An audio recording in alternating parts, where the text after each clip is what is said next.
শীতৰ এটা ৰাতি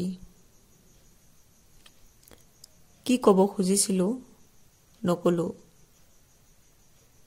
হয়তো শুনিবলৈ ব্যাকুল শ্ৰোতা এজন থকা হ'লে কিছু অভিমানী হ'লোহেঁতেন।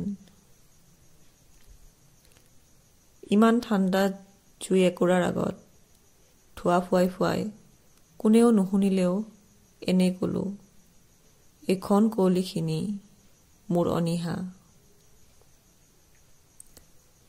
নিজতকৈ মুগ্ধ শ্ৰোতা কোনো নাই, তথাপি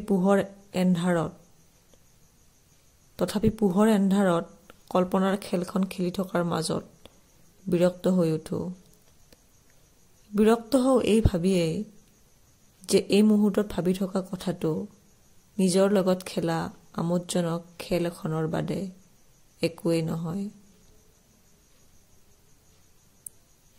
শ্ৰোতাহীন কথাবোৰ কিয় আখজা, অলিক আৰু অৰ্থহীন। কিছু দেৰি আগলৈকে মোৰ কাষত কোনো নাছিল। কোনো নথকাটোৱে বিচাৰিছিলোঁ। শুনিব খোজা কোনোবা থকা হ'লেও চাগে মই কিছু জেদি হলোহেঁতেন। পোহৰেই কঁপি থকা জুইকুৰা মোৰ অস্থিৰতাৰ অনুবাদক।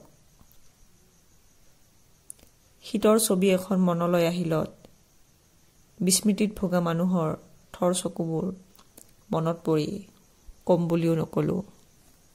স্মৃতিত ভুগি ভুগিয়েই মানুহ বিস্মৃতিত ভোগে। মই যেনিবা স্মৃতিহীন কঙাল, আতছিগা কথা এগাল পাগুলি, শিকি থকা হাত দুখন গালতে থৈ শীতৰ ৰাতি এটা কটাই দিছোঁ।